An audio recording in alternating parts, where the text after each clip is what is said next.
cerita bermula dengan memperlihatkan seorang pria bernama Gennarino yang bekerja sebagai kru kapal pesiar yang disewakan untuk orang kaya.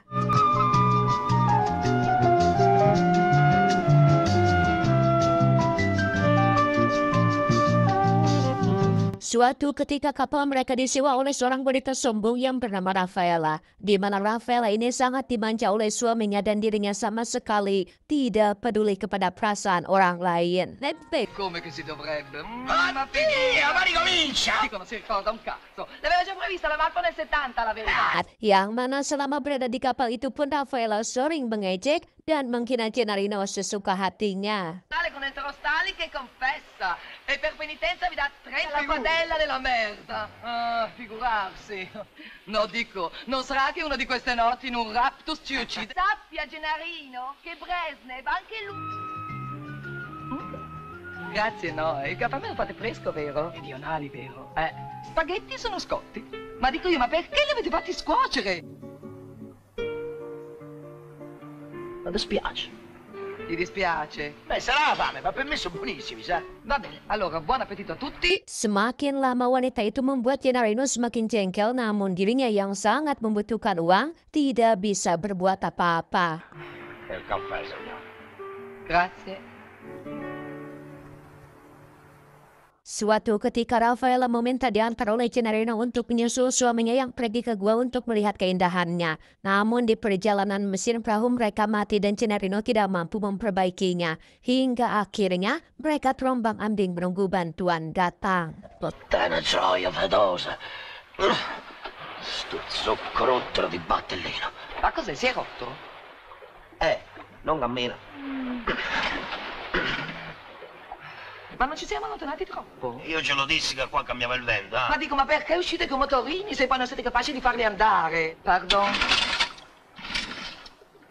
Namun sampai hari mulai gelap bantuan tidak juga datang, yang mana hal itu membuat Rafaela sangat merasa kesal. Situazione in cui... Io ce l'avevo te. No, carino. A proposito, abbiamo la pistola lanciarazzi? No, che non ce l'abbiamo. Vabbè, ormai ci siamo. Ci verranno a prendere. Speriamo. Keesokan paginya saat Rafaela masih tertidur, Gennarino pun kembali mencoba untuk memperbaiki mesin perahunya, tapi sial pisaunya malah jatuh, membuat dirinya terpaksa nyebur ke laut untuk mengambilnya. Tak lama Rafaela pun terbangun dan dirinya sangat berasa khawatir ketika melihat Gennarino tidak ada di perahu. Namun ketika melihat Gennarino muncul, Rafaela yang gengsi pun pura-pura baik-baik saja. Un cudetto mi era caduto. Da solo? Che non ci sono venuti a prendere, io dico. Ah, è che loro sono degli incompetenti, sono. Vieni qua, pesce. Dai, picchiata. Porta fedoso. Per resistere alla sete e alla fame, la deve mangiare. Ci consiglio di farsi forza perché... Ma come? C'è ore ci misi per pescarlo. No, proprio a me mi doveva capitare di naufragare col marinaio coglione.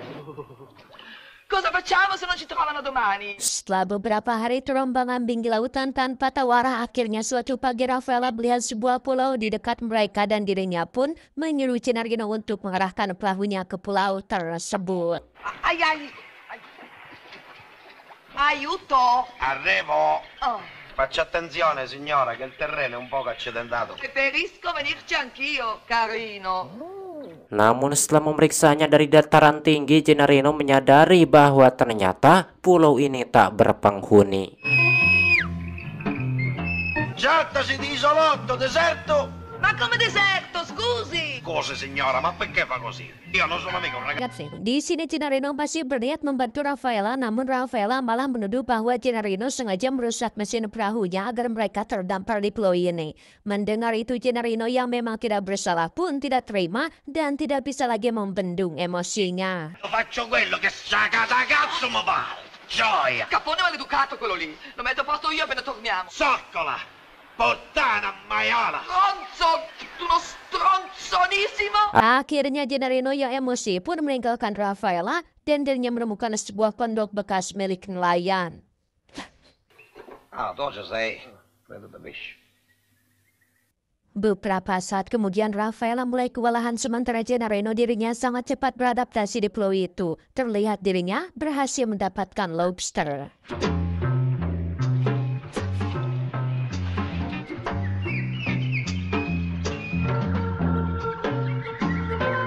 Kemudian Gennarino pun berusaha menyalakan api lalu memasak dan memakannya membuat Rafaela sangat merasa kesal karena Gennarino tidak membagi makanan itu kepadanya. Sementara Gennarino merasa puas karena akhirnya dirinya bisa membalaskan dendam pada wanita sombong bermulut pedas itu. Da quel pesce. Quanto vuole per quel pesce? Ce lo pago, $500.000, carogna! Io, questo pesce, non lo vendo. Di pulau terpencil ini uang Rafaela tidak berarti bagi Gennarino. Kemudian Gennarino pun menyuruh Rafaela untuk mencuci pakaiannya dan Rafaela pun terpaksa menurut demi untuk mendapatkan makanan karena dirinya sudah sangat kelaparan. Mi sento male, mi sento. Mi dia quel pesce, su. Ecco tuo pesce. Ma dov'è che va adesso? Senta, guardi, mi aspetti, mi sono anche fatta male un piede Mi sono fatta male un piede, guardi! Signor Carunchio? Saat melampaui, Gennarino pun beristirahat di pondoknya dan dirinya tega membiarkan Rafaela tidur kedinginan di luar. Porco maleducato cafone! Ecco, mi ha sentito? Oh, che...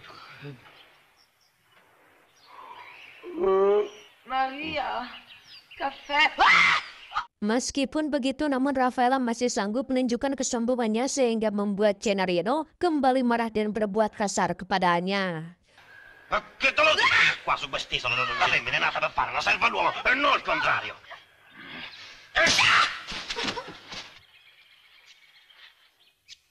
E bacio.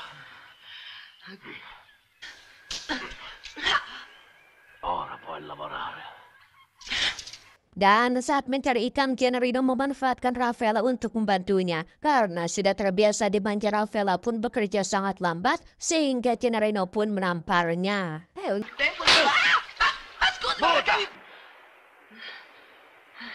Disebabkan sudah terlalu banyak menyimpan dendam, kini Gennarino pun membalikan keadaan yang mana dirinya dengan sesuka hatinya menyuruh Rafaela. Dan Rafaela pun hanya patuh kepada pria itu demi bertahan hidup di pulau terpencil ini. Vedete questa confidenza, signor Caronghio? Ci vuole pazienza. Come il vino che bevevate te, Presnier. Saat sedang membersihkan piring, Gennarino mulai berpikiran kotor. E vi piaceva di pensare che ci faccia... Zizze, sì, come se l'odre non c'è... Bottana industriale. Fai finta di non sentire, Schifo! Spiegami, che te devo aiutare? Bahkan kini Gennarino mulai kelewatan yang mana dirinya berusaha mau mengupload Rafaela secara paksa. Dan setelah meluapkan isi hatinya, Gennarino pun mengurungkan niatnya untuk mengupload wanita itu. Un brutto caffone ignorante come me. Passione annegge! Setelah mendengar perkataan Gennarino, kini Rafaela pun menyadari kesombongannya dan menyerah karena sadar bahwa dirinya sangat membutuhkan Gennarino. Semenjak saat itu hubungan mereka mulai romantis dan mereka sering melakukan uploadan hampir setiap hari tanpa memperdulikan Rafaela yang telah bersuami. Walaupun hubungan mereka baik, namun Gennarino tidak memanjakan Rafaela seperti yang dilakukan oleh suaminya. Amore, sei sveglio? Un mezzo schifo. Vita ubriaca, come se mi avessero diventati turchi. Aia! Che facciamo? Bottana, da una parte è un insulto. Suatu hari Rafaela melihat peluang untuk keluar dari pulau itu, namun dirinya mengurungkan niatnya karena sudah jatuh cinta kepada Gennarino si Pewo. Non è stata così bene. Non voglio che finisca, ecco. E io non l'ho chiamato, anzi... Aia, ma perché? Viene qua. Fatto male. Ma adesso è passato, sì. Tu pataggine vai dicendo, ma imparati a cucire più. Non ti dare arie di superiorità. Corriamoci. E che si fida di una femmina? Semakin lama tinggal di sana, Gennarino mulai sadar bahwa mereka tidak bisa selamanya tinggal di pulau itu walaupun mereka sudah saling mencintai. Namun kenyataannya, mereka masih memiliki kehidupan lain di luar pulau itu. Ci sposiamo? No. Bar Lancaster nel Crosaro dell'Isola Verde. Sì, sì, sì, sì. Ayo.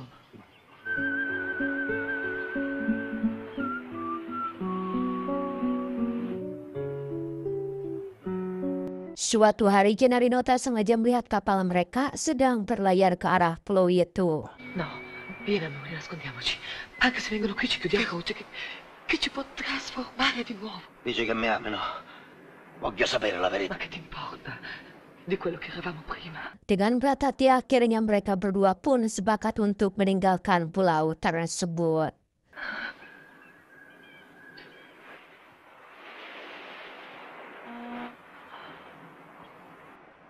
Setelah dievakuasi, mereka berdua terpaksa menyimpan semua kenangan Edun yang terjadi di pulau itu, seperti mereka tidak pernah melakukan dan bisa kau nggak? Bene, Cenerino. Ecco qua. Grazie. Setibanya di pelabuhan, Gennarino disambut oleh istrinya yang sebelumnya sudah menganggap kalau suaminya itu sudah mati. Gioia mia! Finalmente, signora, che ci cosa. Di sini Gennarino dan Raffaella pun hanya bisa terdiam sambil memandang satu sama lain. Kemudian suami Raffaella pun memberikan uang yang cukup besar kepada Gennarino sebagai ucapan terima kasih karena Gennarino sudah menyelamatkan istrinya. Namun Gennarino tidak menginginkan uang itu. Come si permette? E tu come ti permetti di accettarlo? Pensione Speranza! Lalu Gennarino pun membeli sebuah cincin mahal untuk Raffaella. Stare un meleone. Ne una lira di più. Bene. Amore.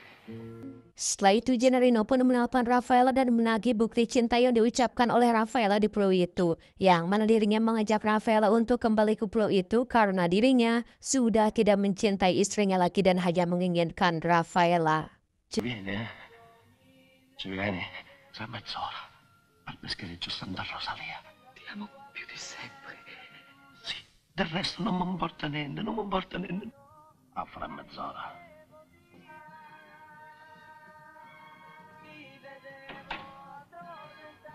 Tak lama Raffaella pun menerima cincin dari Gennarino lewat seorang anak yang disuruhnya. Kemudian Raffaella pun membalasnya dengan sebuah surat.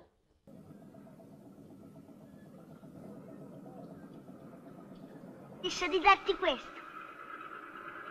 Yang ternyata surat itu berisikan bahwa Raffaella lebih memiliki kehidupan mewah bersama suaminya. Disebabkan jika kembali ke pulau bersama Gennarino, dirinya merasa tidak tega kepada istri Gennarino yang ternyata sudah mempunyai anak. Dora! Accidenti a me, che me lasci solo. Perché Ricky ti ha fatto lo sempre? Setelah Raffaella pergi, istrinya pun datang dan memintanya bercerai karena dirinya mengetahui bahwa suaminya berselingkuh dengan Raffaella saat mereka terdampar. Apes banget si Gennarino ini sudah ditinggal oleh Raffaella, istrinya pun minta cerai juga dan itu